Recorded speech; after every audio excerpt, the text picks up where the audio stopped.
Hi, and welcome to another episode of Pet Pals. We're happy to announce that many of the animals featured in our previous episodes have already found their forever homes, but we still have many who are waiting and are waiting for you to come and make them part of your family. The first guest that we have for you today is Porkchop, and he's one of our adoptable dogs. He is a relatively young dog. A lot of people think, oh, a puppy is anything under a year, but depending on the actual breed of the dog, dogs can be technically considered puppies into, year 2 of their life. So at a year and a half, Porkchop here has tons of puppy left in him. He is a pit bull mix, and he's got a great coloring. He's got the pink little nose and the kind of light black spots on him. He's just got a very unique look. And he is a dog who is going to benefit from some training because he's still a puppy. But he is very affectionate. He's very playful. He has a lot of really good qualities. He was found running as a stray in Gambrel Park, and we find a lot of dogs running in parks. Sometimes our owners have their dogs out off leash and they run off and they're not able to get them to come back. And sometimes, unfortunately and sadly, people go to those large parks and they abandon their dogs there. But fortunately, a Good Samaritan did find Porkchop, and we were able to get him and bring him here so that we could find him a forever family. So Porkchop is fairly relaxed in his kennel, but he has restrictions. Why is that, Bethany? So a Porkchop is a high energy dog, and because he is still considered a puppy, he has a lot of manners training left to do. And one of the things that we've really noticed about Porkchop is he can be a little bit mouthy, just wanting to, put his mouth on stuff, just not a lot of impulse control, not necessarily trying to hurt anyone, but just doesn't know that it's not okay to put his mouth on your leg or your hand, like it would be okay to put, his mouth on toys and stuff like that. He can be a little jumpy, so he needs to learn to keep his feet on the floor. But also one of the things that we noticed when we were processing him is the closer you get to his level, the more he sees you kind of as a play partner, and he gets more overly aroused. So really doing a lot of work helping with self-control. And for that reason, we're looking for an adult-only home for Porkchop so that he doesn't accidentally knock over any kids or anything like that. And someone with some dog experience so that they can actually provide him with the training that he needs to be a successful member of the household. So Porkchop was adopted, but they returned him. Why did they return him? So Porkchop was actually adopted by the person who found him in the park. It's important when we take dogs into our homes that we don't just think about the dog that we want, we also think about the dog that our existing dogs want. And the problem with Porkchop and the existing dog in that household was that while they did okay for like just a little play date, once Porkchop was living in the house, Porkchop wants to play. And unfortunately, the other dog wasn't really into playing all the time and would get upset with Porkchop. So that person did the right thing for her existing dog by returning Porkchop to us. But anybody else who's looking to add, whether it's Porkchop or any dog, you want to make sure that you're thinking about what animal is going to be compatible with your existing pets. If you have a dog that wants to play, then maybe Porkchop would be a good fit. But if you have a dog that wants to just kind of lounge on the couch and be left alone, Porkchop might be a little bit too intense for that particular canine friend. If you are interested in adding Porkchop to your family, you think that your pets are going to be a good mesh with him, then you can visit him here at Frederick County Animal Control and Pet Adoption Center by booking your appointment at visitfcac.as.me.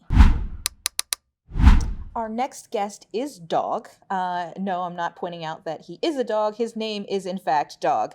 And he is a 3 to 4 year old Belgian sheepdog mix. And he is a little bit more nervous than our previous guest, Porkchop. He's also much newer to living in this facility. So he's still kind of acclimating a little bit to this environment.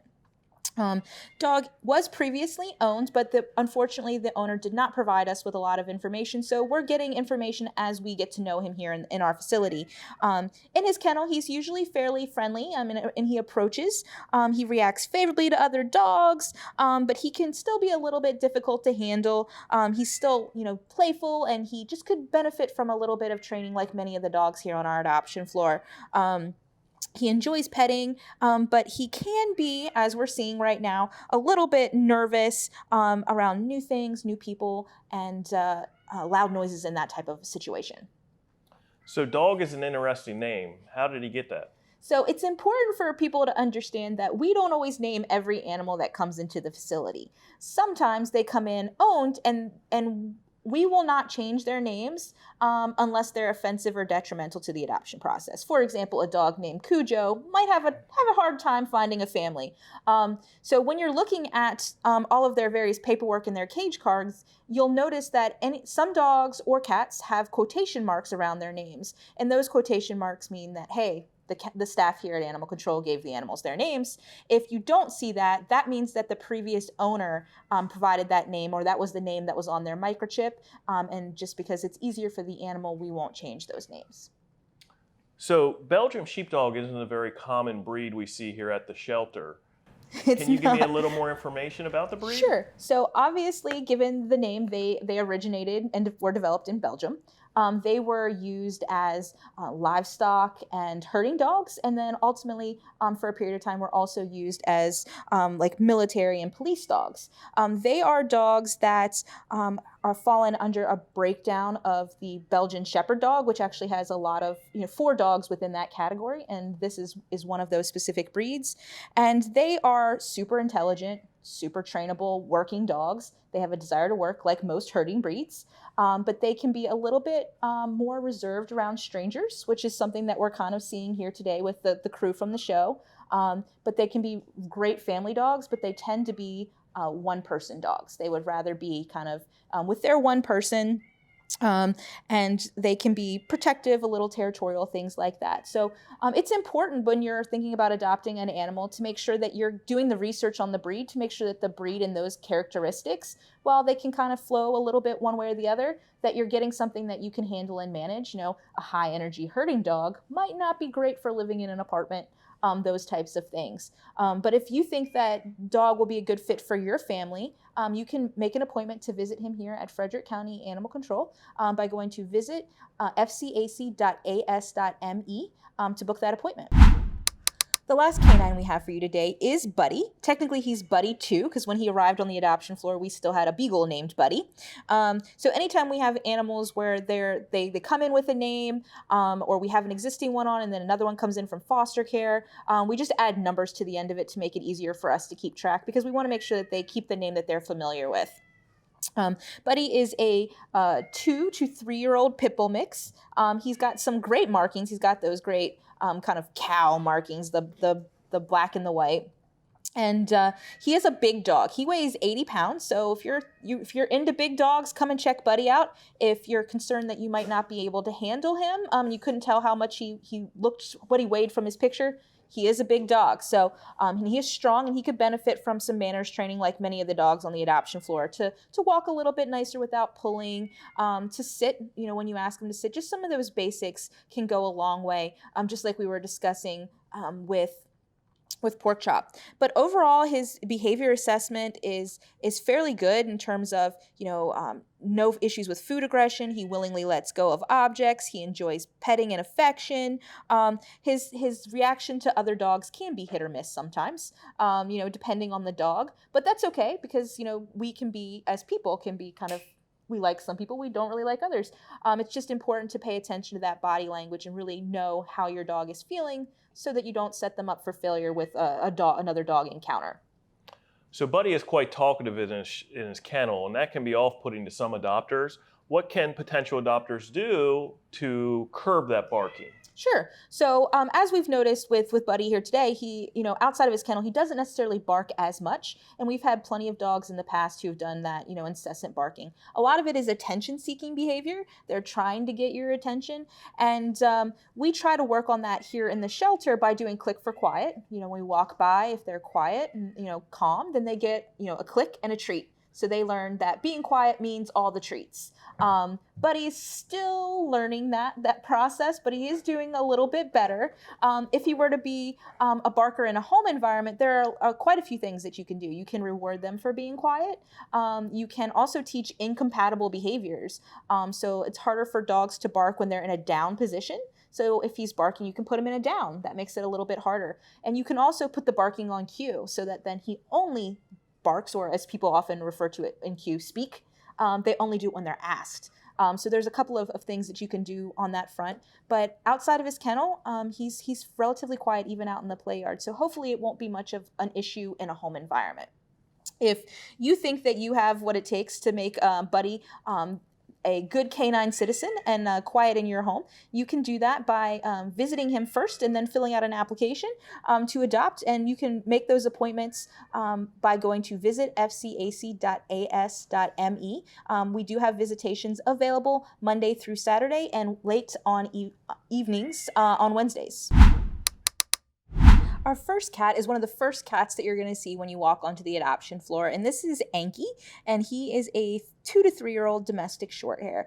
And Anki's kind of an interesting name. So we went through a phase where we wanted to name things after dinosaurs, right? But dinosaurs' names tend to be really hard to pronounce and very long. So we just kind of shortened everything. So that's how he became Anki. And then we had like Diplo, I think, and some other things on the adoption floor. And that's how they got their names. He is a very sweet guy. He's happy to sit on a lap, be held.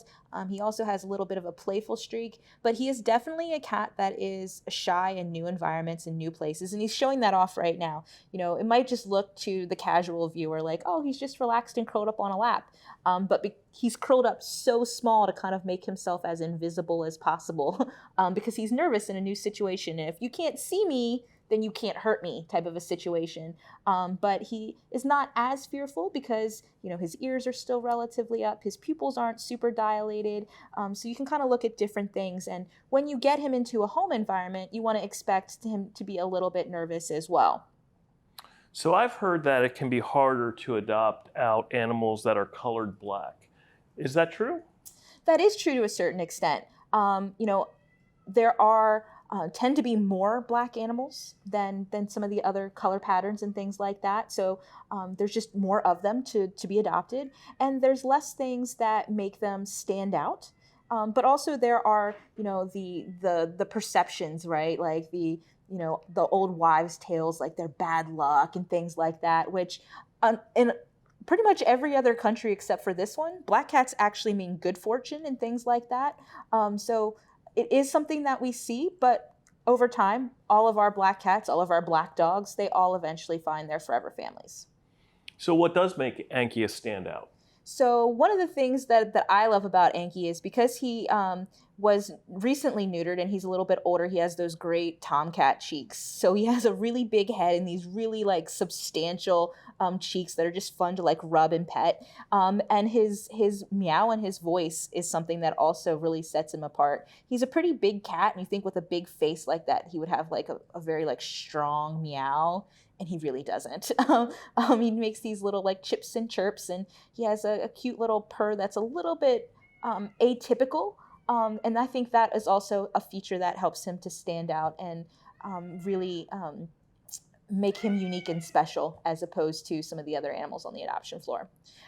If you are a person who's ready to take on an adult cat and don't want to deal with all of the rambunctious behavior that comes with kittens during this kitten season, and you think that this cat is going to be a good fit for your family, you can visit him by going to visit fcac.as.me to book an appointment. Our next feline guest is Lulu, and she is a 2-year-old domestic medium hair. And when you walk past her cage, you think, oh, she's just like a lazy cat. She's got this big like princess in the pea bed that she likes to lay on, and she's just relaxing. But looks can be a little bit deceiving. She is not, your typical lazy cat. In a home environment, she is a playful young adult cat and really enjoys those types of interactions and is going to be a cat that's going to, add some personality and some life to your household. She's not going to sleep all day. So making sure that you have, the time and the attention for her to make sure that she's getting all of the play and exercise that she needs is going to be important. She does have some restrictions on her, and one of those restrictions is that she needs to be the only cat in the household. So just making sure that, we're providing her with that household where she's going to be happy, but all the other existing pets are also going to be happy as well. So Lulu is a return to shelter. What prompted her adopter returning her to the shelter? So as I mentioned earlier, she's more high energy than she looks, and unfortunately, she was a little bit too much for her senior owners, and just all of her activity level, and plus the hint of sass that she's known for, just a little bit too much for her. She loves to sit on a lap as she's doing right now, but she doesn't always want to get off of a lap when you want her to, and she lets that be known. She definitely will enforce her limits and isn't afraid to express her feelings or her lack of happiness, if you will. So that's kind of what prompted that situation. So we know she doesn't like cats. How do we know that? So when she was here previously as a return to shelter, her name was Lulu. And so some people might say, oh, that makes sense now. I recognize her after hearing the name. She spent some time at the cat cafe when that was still open. And she wasn't doing really well there in the community cat life. And even now that she's been brought back to the shelter, we see that when she's sitting out on a lap and she sees the other cats, they're making noise and they're meowing at her, she gets very upset. She starts to hiss and growl, and she'll swat. And sometimes that can be a little bit redirected back onto the person who's kind of restraining her. So it's just better for all involved if she gets to be the only cat in a household. But that's not an issue for a lot of people. A lot of people just want one cat, and they're perfectly content. We had Pope on last show, who also needs to be the only cat. There's a cat on the cat floor who doesn't like Lulu, and Lulu doesn't like her, who also needs to be the only cat in the household. So it's not uncommon. It's just, making sure that when you're adopting these animals, you understand that you are going to have just one cat for the life of that animal. And you're, even if you see something you like, it's not going to be a good fit to add another one into the household. If you want to meet with our little Lulu here, you can do that by, again, going to visit fcac.as.me, and appointment times are available Monday through Saturday and even later into the evening on Wednesdays. The final guest that we have for you today is a Waylon, and he is one of the cats that's been here for a fairly long time now at this point, since mid-June. We do keep animals here as long as they need to until they get adopted or rescued. So a lot of people ask, how long will we keep an animal? We've had animals here a year. We've had we have 2 rabbits right now on the adoption floor that have been here over a year. So Waylon and all the other animals will stay here until they find their forever families. And it's interesting that Waylon hasn't found one yet because he's such a great cat. He's very curious. He's very interested in the environment. He likes attention. He enjoys petting. He is very playful. And he's also got this gray coloring. He's kind of a mix between orange and cream. He's like living in this zone where it's not really one, it's not really the other. It's much darker than a cream would be. It's much lighter than an orange would be. Which really helps him stand out a little bit. But it's hard for the adult cats right now because it is kitten season, and every day we're putting newer kittens on the adoption floor. And everybody is very enchanted with those little creatures. But the thing about kittens is eventually they grow up and they turn into cats. So they're not going to be kittens forever. And the benefit of getting an adult cat like Waylon is that you know what you're getting. With all the adult cats that we've shown on the show today, you know that Anki's a little bit shy but enjoys being on a lap. You know that Lulu is a little bit sassy, and you know that Waylon is curious and playful. So when you get a kitten, they could be all of those things, none of those things. They may or may not be ultimately what you're looking for. And Waylon is definitely a good cat if you're interested in an adult cat. So at one time, Waylon had a red dot on his cage card. What does that mean? So a lot of people are familiar with the green dots, which means that the animals have had an upper respiratory infection during their stay, and Waylon has one of those too. But the red ones indicated that he had a parasite. So he was being treated for something called coccidia, which it's not uncommon for animals to come into the shelter and have a parasite. We just give them targeted dewormers, and then during that phase, we're more careful about the litter, more careful about where he's living in, communal spaces and things like that. And then once he finishes his treatment, which Waylon has since done, and his fecal was tested negative, his red dot came off of his cage, and now he's treated just like any other cat.